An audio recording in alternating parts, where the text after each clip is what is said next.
ഹരേ കൃഷ്ണ. ഉച്ചപൂജ നട തുറന്നു കേട്ടോ. ഇന്ന് വലത് കയ്യിൽ വെണ്ണയുരുളയും ഇടത് കയ്യിൽ പൊന്നോടക്കുഴലും പിടിച്ചിട്ടാണ് കുഞ്ഞുണ്ണി ശ്രീലകത്തുള്ളത് കേട്ടോ. ഉത്സവത്തിൻ്റെ 6ാം ദിവസമാണ്. അതിൻ്റെ സന്തോഷം ഭഗവാന്റെ മുഖത്ത് കാണാം. നമ്മളൊക്കെ അനുഗ്രഹിക്കാൻ വേണ്ടി സന്തോഷത്തോടു കൂടി പുഞ്ചിരിച്ചുകൊണ്ടാണ് ഭഗവാൻ ഇന്ന് ശ്രീലകത്തുള്ളത് കേട്ടോ.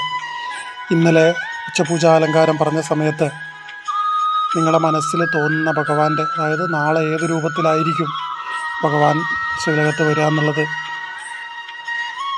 പറയാൻ പറഞ്ഞിരുന്നു. ഒരുപാട് ആളുകൾ അതിൽ കമൻ്റ് ഇട്ടു. പക്ഷേ ഇന്ന് ഭഗവാന്റെ അനുഗ്രഹം കിട്ടി. ആ അമ്മയുടെ മനസ്സിൽ ആ യഥാർത്ഥ രൂപം തെളിയിച്ചു. ഭാഗ്യലക്ഷ്മി എന്ന് പറയുന്ന ഒരു അമ്മയാണ്.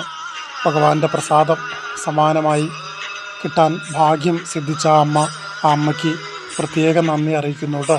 അപ്പോൾ ഇന്നും നിങ്ങൾ കമൻ്റ് ഇടുക, നാളെ ഏത് രൂപത്തിലായിരിക്കും ഭഗവാൻ ശ്രീലകത്ത് വരിക എന്നുള്ളത്. ശരിയായിട്ട് അലങ്കാരം പറയുന്ന ആളുകൾക്ക് പൊന്നുഗുരുവായൂരപ്പൻ്റെ പ്രസാദം ഞങ്ങൾ അയച്ചു തരുന്നതായിരിക്കും കേട്ടോ. ഹരേ കൃഷ്ണ.